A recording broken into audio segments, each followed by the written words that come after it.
Hello, you are watching Shalom World News. I'm Rory McLennan coming to you from Glasgow, Scotland. Here are the latest headlines from around the world. The Holy Father Pope Francis has come out with his prayer intention for the month of April, and this time he's seeking prayers for healthcare workers. The Pontiff expressed concern about the lack of access of people in poor countries to hospitals and other healthcare facilities. The Pope urged all governments to ensure that good healthcare is accessible to all. His Holiness reminded everyone that healthcare is not just an organisation. Instead, it depends on, quote, men and women who dedicate their lives to taking care of other people's health. The Holy Father also remembered the healthcare workers who gave their lives during the COVID-19 pandemic while looking after the sick. He also urged believers to pray for all those who are employed in the healthcare sector, especially in the poorest nations. Following a Twitter message by Lebanese President Michel Aoun, there is the possibility of a papal visit to the country. The Holy See Press Office has announced that the feasibility of a visit to the Middle Eastern nation by Pope Francis is being studied. It was on Tuesday, April the 5th, that the Lebanese head of state tweeted that there could be an apostolic visit. The presidential office quoted him as saying the Lebanese people have been waiting for this visit for some time to express gratitude to His Holiness for his support and to thank him for his initiatives he has undertaken for the nation and for the prayers he has offered for its peace and stability. On March the 22nd, the Holy Father received the President at the Vatican. After meeting the Pope, President Aoun also held talks with Secretary of State Cardinal Pietro Parolin and Archbishop Paul Richard Gallagher, the Secretary for Relations with States. He discussed the socio-economic crisis of the country and the upcoming election. Major Archbishop Sviatoslav Shevchuk of the Ukrainian Greek Catholic Church has appealed to the international community not to take their eyes off Ukraine, saying, quote, "Her wounds can heal you from the illusions of your comfort zone, from your indifference, and from the lack of landmarks in your countries and societies." He said this during his daily video address on the 41st day of the Russian invasion of Ukraine.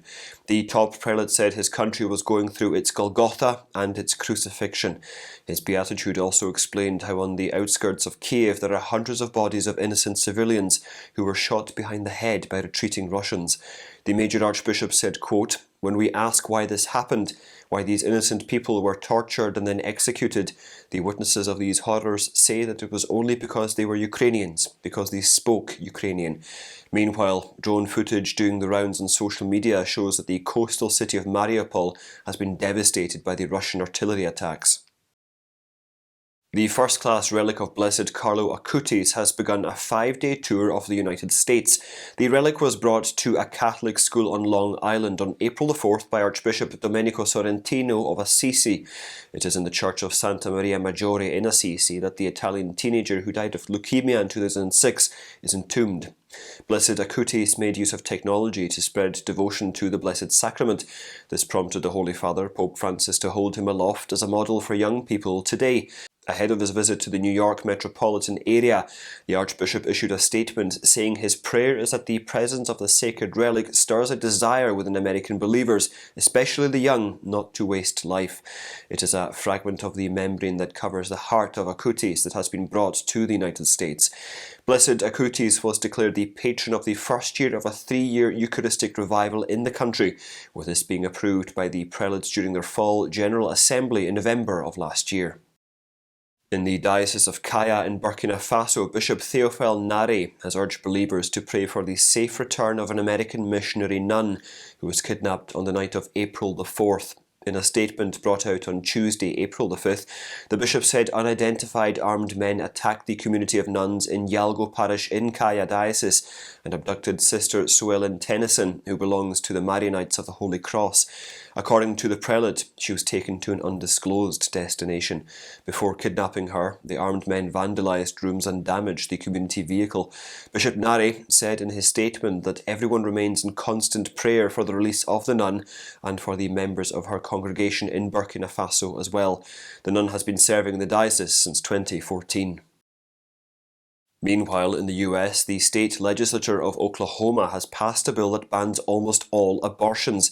On Tuesday, April the 5th, the legislature passed a bill that makes performing an abortion a felony, punishable by up to 10 years imprisonment and a fine of $100,000 US. The only exception granted is when the health of the mother is in peril. It was in 2021 that the State Senate passed the bill, and now it goes to the table of Governor Kevin Stitt for his signature. Earlier, the Governor had stated that he would sign any anti-abortion legislation that comes to him. Just like the earlier Texas law, the bill allows citizens to sue anyone who performs, helps or abets the termination of pregnancy after 6 weeks of pregnancy when a fetal heartbeat is detected. There are no exceptions for cases of rape or incest. Archbishop Alexander Sample of Portland in the US state of Oregon has come out with a response to the state's move to remove the residency requirement for assisted suicide. Oregon was the first state in the country to allow assisted dying in 1997, and the norms stipulated that only residents of the state could request euthanasia. However, the Oregon Medical Board, the Multnomah County District Attorney, and the Oregon Health Authority have now agreed to do away with this requirement and make assisted suicide easily accessible to anyone, anywhere. In a statement, the Archbishop said assisted suicide sows confusion about the purpose of life and death, adding that it suggests a life can lose its purpose and death has no meaning. The Archbishop said that cutting life short is not the answer.